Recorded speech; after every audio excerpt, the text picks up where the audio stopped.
Bonjour. Alors aujourd'hui nous continuons sur la proportionnalité en voyant maintenant comment calculer une quatrième proportionnelle. Donc qu'est-ce qu'une quatrième proportionnelle? C'est calculer en fait une valeur qui nous manque lorsqu'on est dans une situation de proportionnalité. Pourquoi parle-t-on de quatrième proportionnelle? Parce que vous allez voir que lorsque on veut calculer un certain nombre dans une situation de proportionnalité, on est obligé d'en connaître 3. Donc, on calcule le quatrième.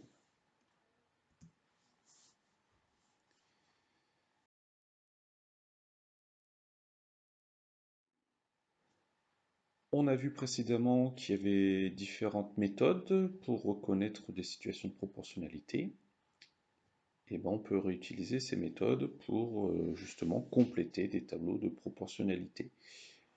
Donc, un premier exemple ici, vous avez donc un tableau de proportionnalité et on veut le compléter, on veut trouver les nombres qui manquent. Alors, si on regarde notre tableau, on voit très facilement que pour passer de la première à la deuxième colonne, on a multiplié par 2. 7 fois 2, 14. Donc, ce que je fais d'un côté, je le fais de l'autre. Donc, je vais faire 4 fois 2, ça me donne 8. Si maintenant je veux compléter la troisième colonne, je peux m'apercevoir que pour passer de la première à la troisième colonne, j'ai multiplié par 6. 4 fois 6, 24. Donc, vu que c'est proportionnel, on va faire le même calcul au-dessus, et donc 7 fois 6, 42. On aurait pu également partir de la deuxième colonne, en partant du 8. 8 fois 3, ça fait 24. Donc si je fais 14 fois 3 en haut, j'obtiens également 42. On n'est pas obligé toujours de partir de la première colonne.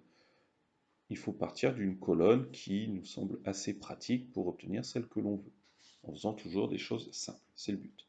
Enfin, pour compléter la dernière colonne, 7 fois 10, ça fait 70. Donc je fais pareil en bas.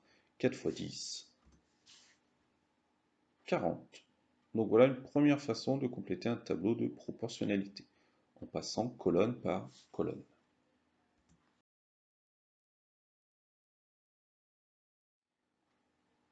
On va maintenant essayer de compléter ce tableau-là. Alors si on veut faire comme avant, il faudrait trouver comment passer de 18 à 21, toujours en multipliant, hein. Bon là, c'est un peu plus complexe. Donc ça va être un peu plus difficile en faisant ça. Par contre, ici, on avait vu que on pouvait, dans une situation de proportionnalité, passer d'une ligne à une autre en multipliant tout par le même nombre.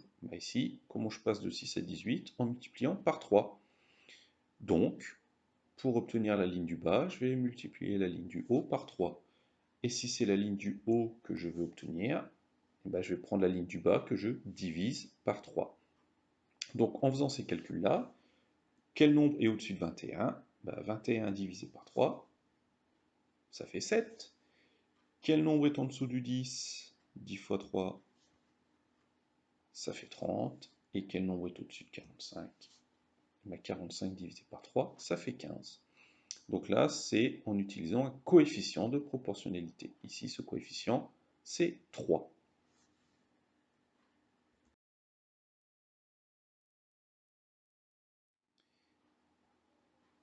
Et enfin, on a également utilisé les produits en croix pour reconnaître des situations de proportionnalité. Donc, on peut aussi utiliser les produits en croix pour compléter des situations de proportionnalité.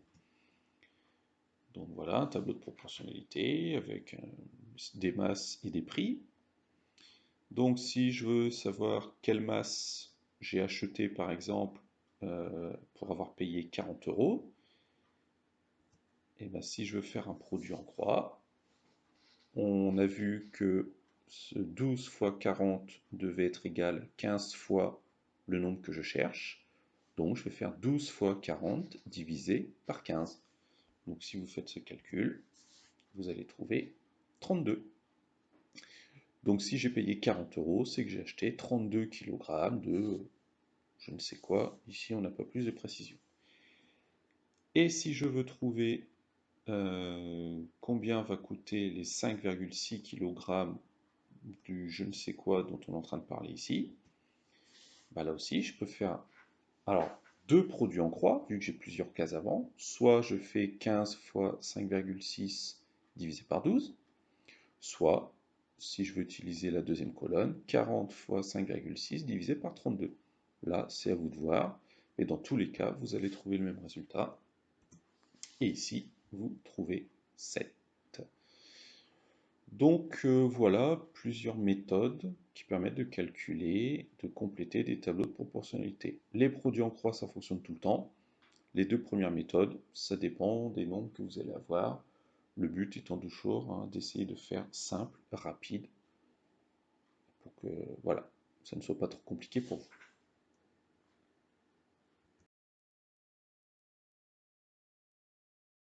Pour finir, deux exemples de problèmes qui se ramènent à de la proportionnalité, parce que là on a surtout complété des tableaux.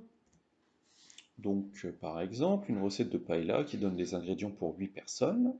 Donc pour ces 8 personnes, il faut 750 g de riz. Mais si on veut faire la recette que pour 5 personnes, quelle quantité de riz je dois prévoir? Le plus simple dans une situation comme ça, bah, c'est de faire un tableau. C'est vrai que en proportionnalité, les tableaux sont bien pratiques. Donc je fais un tableau. Ici, mes deux grandeurs, c'est le nombre de personnes et la quantité de riz. Donc pour 8 personnes, 750 grammes. Moi, je cherche pour 5 personnes. Donc là, comme on l'a vu précédemment, bah, un petit produit en croix, 750 fois 5 divisé par 8, et vous trouvez 468,75. Donc pour mes 5 personnes, je dois prévoir 468,75 grammes de riz.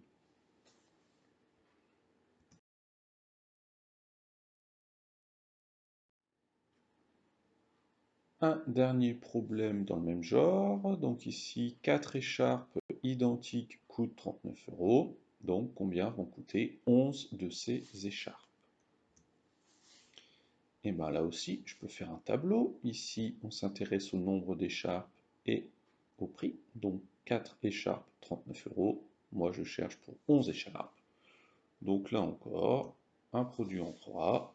39 fois 11 divisé par 4, ça fait 107,25. Donc ces 11 écharpes vont coûter 107 euros et 25 centimes. Donc voilà comment résoudre différents problèmes de proportionnalité grâce à différentes méthodes. À vous de jouer maintenant. Bonne journée.